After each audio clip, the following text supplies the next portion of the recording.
Seguimos con la otra característica, fiabilidad. La información en los estados financieros debe ser fiable, debe ser confiable.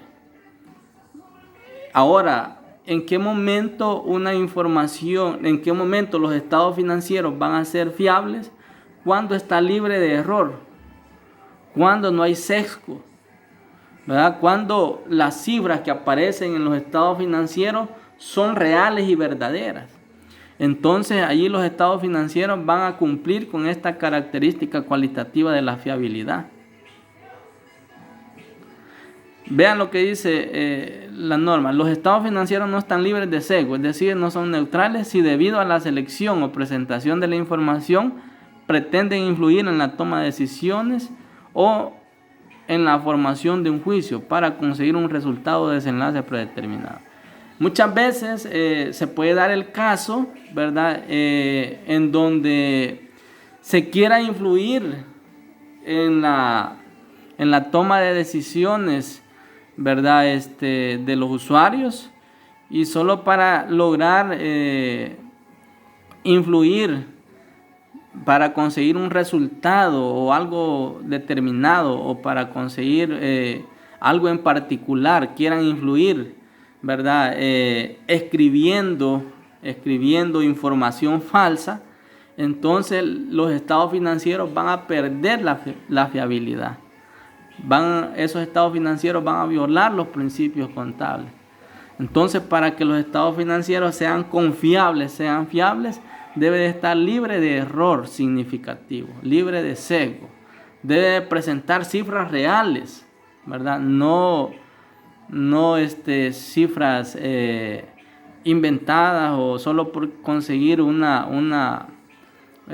por conseguir, como les dijera, un fin en particular, vayan a querer poner cifras que no son reales. Entonces ya perdería la fiabilidad. La esencia sobre la forma. Ahora, con respecto a la norma, ¿verdad? Debe de considerarse la realidad de lo que son las transacciones y sucesos, ¿verdad? Contables, ¿verdad? Como por ejemplo, no solo se debe tomar en cuenta la forma legal. Ahora, no quiero que vayan a comprender mal y van a decir que no vamos a aplicar la ley. Claro que sí, ¿verdad? Pero según lo que es las normas, deben de presentarse en los estados financieros cifras reales, ¿verdad? Ya que en el caso de la depreciación, según la ley, según las leyes nacionales, según las leyes en El Salvador, ¿verdad? Una maquinaria se deprecia mensualmente como un porcentaje máximo, como un porcentaje máximo anual, no es mensual, como un porcentaje máximo anual, un 20%. ¿Qué significa? Que la maquinaria, la vida útil de la maquinaria tiene 5 años. Pero ¿qué sucede en los casos de que la maquinaria la usan las 24 horas? Como por ejemplo hay entidades que trabajan las 24 horas, los empleados entran por turno. ¿Qué sucede cuando esa maquinaria es usada de esa forma? Puede ser de que la vida útil de la maquinaria no sea de 5 años, sino que sea de 4 o 3 años. Entonces, los estados financieros deben de presentar fielmente, ¿verdad? Y esa maquinaria debe de depreciarse, ¿verdad? De acuerdo al uso que se le esté dando, ¿verdad? Aunque la ley diga que la vida útil es a los 5 años, ¿verdad? Ahora lo que se hace allí es de que se va a aplicar la ley también, pero de ahí va a surgir una diferencia temporaria. Y ahí es donde nosotros vamos a aplicar lo que es la sección 29, que es impuesto a la ganancia, ¿verdad? Pero esa ya sería otra sección y otra explicación, ¿verdad? Ahora, esto de la esencia sobre la forma, pues mejora la fiabilidad en los estados financieros, ¿verdad? Porque aparecen cifras verdaderas, cifras reales.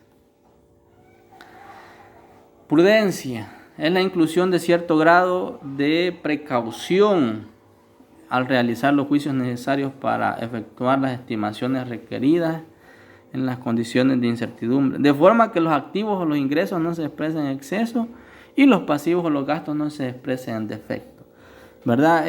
Los estados financieros no deben de aparecer cifras solo por conseguir algo en particular. Vamos a expresar en exceso un activo, ¿verdad? Solo porque, por ejemplo, la empresa necesita un financiamiento, va a presentar sus estados financieros y va a exceder los activos o los ingresos, ¿no? ¿Verdad? Debe de cumplir con estas características que es prudencia, ¿verdad? En donde debe presentar las estimaciones requeridas o reales, ¿verdad? Para que los estados financieros sean fiables. La integridad, la información en los estados financieros debe ser completa dentro de los límites de la importancia relativa al costo, ya que omitir información en los estados financieros hace que los estados financieros no sean reales, no sean confiables, no sean íntegros, ¿verdad? No cumplan esas características, ¿verdad? Una falta de información, una omisión de información en los estados financieros va a influir de manera errónea en la toma de decisiones de los usuarios. Por lo tanto, no va a ser fiable, ¿verdad? No va a ser relevante la información. Las entidades deben de ser capaces de comparar, ¿verdad?, sus estados financieros a lo largo del tiempo. Por ejemplo, ¿para qué? Para verificar la posición financiera actual de la empresa. ¿Qué tendencia tuvo la empresa con sus estados financieros en años anteriores? ¿Verdad? Y no solo con la misma empresa, sino que también deben de ser capaces también de comparar sus estados financieros con otras entidades del mismo giro o actividad, para ver la posición que tiene la entidad en el mercado. Recuérdense que según las normas internacionales de contabilidad, de información financiera para pequeñas y medianas entidades, la información debe de ser comparable, debe ser comparativa, ¿verdad? Al menos presentar estados financieros del año, por ejemplo, 2019 y 2018, ¿verdad? Debe de ser comparable esa información. La información en los estados financieros debe ser oportuna, debe de ser en el tiempo tiempo oportuno para que los usuarios tomen buenas decisiones. Porque una información con retraso, ¿verdad?, entonces esto puede hacer de que pierda la relevancia.